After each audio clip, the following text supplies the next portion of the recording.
ብርቱካን ዙፋን ከቤት ስትወጣ የት እንደምትሄድ መከታተል ጀመረች። ዙፋን ማን እንደተከታተላት በደንብ ጠንቅቃ ታውቅ ስለነበረ ግን ብርቱካንን እየታስቀየሰች መንገዱን ቀይሳ ወደ ሌላ ቦታ ትሄዳለች። ብርቱካን የጠበቀችው ዙፋን ወንድሟ ጋር የምትሄድ መስሏት ነበር። ግን ደግሞ እሷ እንዳሰበችው ሳይሆን ብርቱካን ወደ ባሏ ዝም ብላ ቀጥ ብላ ትሄዳለች። በስከመጨረሻም ዙፋን እያሰበችው ቦታ ላይ ደርሳ ተመልሳ ቤቷ ስትመጣ ብርቱካን ቤት ቁጭ ብላ ነበረ። እሺ ወይዘሮ ብርቱካን እንዴት ነሽ? እንዴት ነው መንገዱ? አላደከመሽም? ከኔ ጋራ ቅያስና ቅያስ መንገድ ስትሽሎከሎኪ መንገዱ አልጠፋብሽም? እንዴት አልደከመሽም?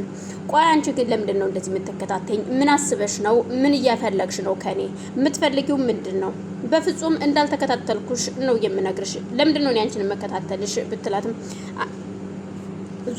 ብርቱካን አዳምጪኝ አንድ ነገር እኔ ሳላይሽ ቀርቻ አይደለም አይቼሻለሁ፣ ግን እስከ መጨረሻው ጥግ ድረስ ሂጂና ሲደክምሽ ትመለሻለሽ ብዬ ነው ዝም ያልኩሽ። አንቺ ምናልባት እየመሰለሽ በረከት ጋር የሚሄድ ነው አይደለ? ባልሽ ጋር የሚሄድ መስሎሽ ነበር እንዴ? በረከት ጋር አይደለም የሚሄድኩትኝ። በረከት ጋር ብሄድም እንኳን አንቺ መሄድ አትችይም። አንድ ማስጠነቀቅሽ ነገር ቢኖር እዛ ቤት እንድትሄጅ ማንም አይፈቅድልሽም። ሲጀመር ለነገሩ ዶክተሩም አያስገባሽም።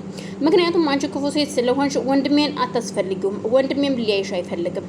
ስለዚህ ነግሬሻለሁ። ከዚህ በኋላ እኔ በሚሄድበት እሄዳለሁ፣ ከተልሻለሁ ብትኝ ውርድ ከራሴ ነው ስትል ትዝትባታለች። እንደውም በአስቸኳይ ይህን ቤት ለቀሽ እንድትሄጅ ነው የምፈልገው ብላት ተነስታ ወደ መኝታ ቤቷ ትሄዳለች። ብርቱካንም የተባለችውን ነገር ለማየት ቀጥ ብላ ተመልሳ ወደ ዶክተሩ ቤት ትሄዳለች። ዶክተሩ ጋር የሄደችው ባሏን ለማየት ስትሄድ የገጠማት ያልሆነ ነገር ነበር። ዶክተር ቤት አልነበረም። በረከትን የምትንከባከበው አዲስ የመጣችው የዶክተሩ ልጅ ነበረች። ልክ እንደ እህትና እንደ ወንድም እየተጫወተ እሱም በቻለው አቅም ፈገግ እያለ እያናገራት ነበረ።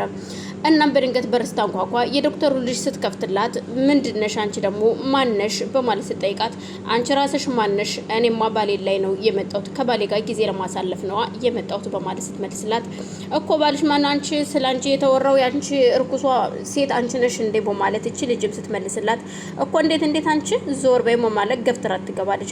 በዛን ሰዓት በረከት እንደተለመደው ነርቡ ይነሳና ሰውነቱ ሁሉ ይንቀጠቀጣል። አሁን ተወጫለሽ አትወጭም? በአስቸኳይ ከዚህ ቤት ለቀሽ ውጪ። አባቴ የለም አሁን ስራ ሄዷል።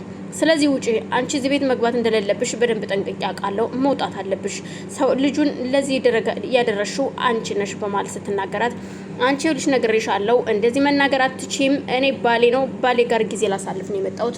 ዞር በይልኝ፣ ውጭ። እንደውም አንቺ ልጅ መውጣት ያለብሽ ስትል ብርቱካን ስትናገራት በድንገት በሩ ይንኳኳል።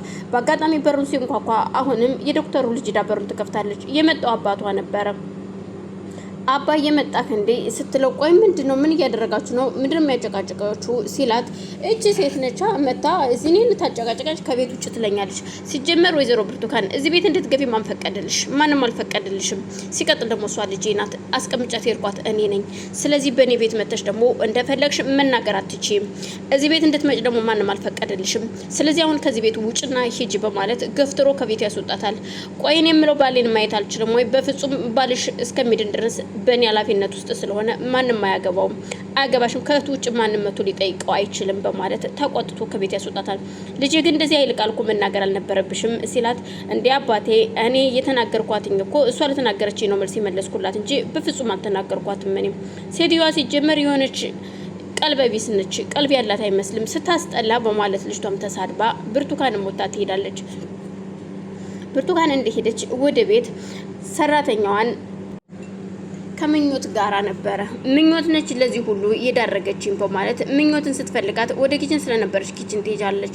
ኪችን ከሄደች በኋላ አሁንም እዚህ ቤት አልወጣም ማልሽ አንቺ እየተረገምሽ ስትላት አዎ በፍጹም አልወጣም ብርቱካን፣ ወይዘሮ ብርቱካን መውጣት ካለብሽም አንቺ ነሽ የምትውጪው እንጂ እኔ ከዚህ ቤት አልወጣም፣ የጋሽን መጨረሻ ሳላይ በፍጹም ከዚህ ቤት አልወጣም ስትል ትናገራታለች። እንግዳውስ ጥሩ በጣም አለችና ብርቱካንም እገልሻለሁ፣ ሬሳሽ ከዚህ ቤት ተጎትቶ ይወጣል በማለት ተነስታ ጥራት ወደ ሳሎን ትሄዳለች። ከሳሎን ወደ መኝታ ቤቷ ከገባች በኋላ ቆይ ግን እኔ ለምንድን ነው በዚህ ሰዓት ብቻዬን መሆን የለብኝም ለእህቴ ደውዬ እንድታግዘኝ እፈልጋለሁ በማለት ብርቱካን እህቷ ጋር ብትደውል እህቷም እንደጠበቀቻት አልነበረም መልሷ። እንዴ እህቴ ከስንት ዓመት በኋላ ደወልሽልኝ ስትላት ያው እህቴ አይደለሽ ስትናፍቂኝ ደወልኩ ነበረ ብርቱካን ያለችው። እሺ ምን ፈልገሽ ነው? አሁን ብቻዬን ነኝና እንድታግዥኝ እፈልጋለሁ፣ እናም እባክሽ ነይ ወደ እኔ ጋር ስትላት የብርቱካን እህትም እንዲህ እንደማላስፈልግሽ እኮ ነገርሽ ነው ከቤትሽ አባረርሽኝ። ስለዚህ ለምን እመጣለሁ ስትላት ብርቱካንም እህቴ ነሽ እናም ታስፈልጊኛለሽ ከአንቺ ውጭ ወዴትም ስለማልሄድ እንድትመጭ ፈልጋለሁ ስትላት የብርቱካን እህትም እሺ ለማንኛውም በቃሽ ልዘገጃጅና እመጣለሁ ትላትና ጆሮዋ ላይ ትዘጋባታለች። መልሷንም ሳትሰማ ብርቱካን ስልኩ ይዘጋባታል። ብርቱካን እጅግ በጣም ትናደድና ቆይቼ የተረገመች እህቴም አሁንም እንዳኮረፈች ነው ማለት ለነገሩ ይሄ ሁሉ የኔ ጥፋት ነው ግን ደግሞ ማንም አያስፈልገኝም ለነገሩ ይሄንን ቤት እየራሴ ያደርገዋለሁ። ዙፋንም እናቷን ታውቃለች ወደ እናቷ ተጋ መሄድ አለባት በማለት ግን ደግሞ ያስረገዛት ሰው ደግሞ ሱራፌል የት እንዳለ ለምን ጠፋ? ይሄ ሁሉ ታሪክ ከበሱ የተነሳ አይደለ ወይ እንደዚህ የሆነው? እውነት ጥሎኝ ሄደ ማለት ነው ወይ ስትል ስልኩን ስትሞክረው ስልኩ ዝግ ነው። እና ያዝኩት ቦዲ ያዝኩት ልጅ ምን ላደርገው ነው? አሁን እዚህ ቤት አውጥተው ቢጥሉኝስ ምንድነው የማደርገው? ግን ደግሞ አውጥተው እንዳይጥሉኝ የሆነ መፍትሄ ማድረግ አለብኝ በማለት ወደ ሳሎን ትሄድና ሳሎን ድጋሚ ከዙፋን ጋር መገናኘት ትጀምራለች። ዙፋንን አሁን አንዳንድ ሲነጋገሩ ዙፋን ከዛ ቤት ለቃ እንድትወጣ ለብርቱካን ስትነግራት ብርቱካን አንቺ ነሽ መልቀቅ ያለብሽ ዲቃላዋ አንቺ እንጂ እኔ አይደለሁኝም። እኔ የባለቤቴ ቤት ነው። ስለዚህ እንደፈለኩ መሆን እችላለሁ። እኔ መውጣት አልችልም። የምትወጪው አንቺ ነሽ። እኔ ደግሞ አንቺ ሳትሆኝ አንቺ ባለቤቱ እንደሆንሽ አውቃለሁ። ውርሱ ላይ ደግሞ ምኑም ላይ የለሽም ከዚህ ቤት ውስጥ።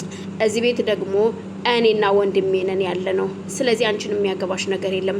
በቅርቡ ከዚህ ቤት መውጣት አለብሽ ስትላት መውጣት ያለብሽ እንደውም ካልሽስ አንቺ ነሽ ዲቃላ ነሽ እንጂ እኔ የወንድምሽ ሚስት ነኝ። አንቺ ግን ዲቃላ ነሽ። ከየት እንደመጣሽ የማትታወቂ ዲቃላ ስለሆንሽ መውጣት አለብሽ ስትላት ዙፋን በዛን ሰዓት ተናዳ አንገቷን ልትይዛ ስትል በሆዷ የያዘችው ጽንስ ደግሞ እያሳዝናትና እጇን ትመልሰዋለች።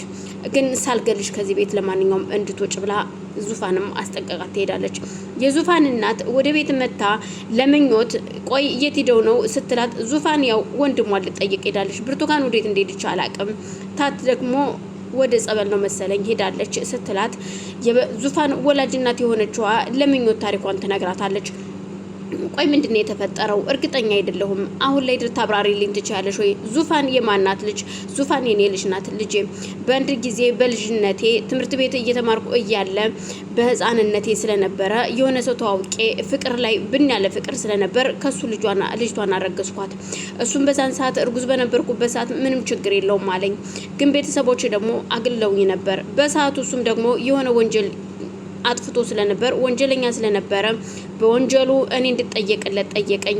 በምንም ሁኔታ ቢሆን እንዳይክደኝና ላይጠፋ ያንን ቃሉን ሲገባልኝ እሺ ብዬ እሷን እንዳረገዝኩኝ ወደ እስር ቤት የሱን ቦታ ነው የታሰርኩለት።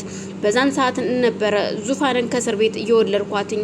እናም ደግሞ ማማዬ ደግሞ እዛ የኛ ጎረቤት ስለነበሩ ልጅ ስላልነበራቸው አማራጭ ስላልነበረ ልጅ ከኔ ጋር እስር ቤት አትሰቃይም ብዬ ስላሰብኩ ለሳቸው ሰጠዋትና እሳቸው አሳደጓት። ባለቤቴ ያሳሰረኝ ባለቤቴ ግለሱ ብዬ ታሰርኩለት። አድራሻውንም ድምጹንም አጠፋ። ይሄው እስካሁን ድረስ የት እንዳለ አላቅም። ለሱ ብዬ እድሜን ሙሉ እስር ቤት አደረኩትኝ። በዛ የተነሳ ነው ዙፋን ለሳቸው እየተሰጠችው እንጂ ዙፋን የኔ ልጅ ናት። ልጄ ባክሽን ምን ብዬ እንደማስረዳ ራሱ አላቅም። አሁን እኮ ግራ ገባኝ። ቢሆንም ግን አሁን ሰዓቱ አይደለም። እባክሽ ተረጋጊና ቀስ ብለሽ ሌላውን ነገር እናደርጋለን። አሁን ብርቱካን ቤት ውስጥ የፈጠረችው ትልቅ ችግር አለ። እሱ ይቀረፍና ከዛ ታወሪያለሽ ብትላት እኮ ለምን ብርቱካን ራሷ ናች እኮ ወደዚህ ቤት እንድመጣ ራሱ ያደረገችኝ። እባክሽ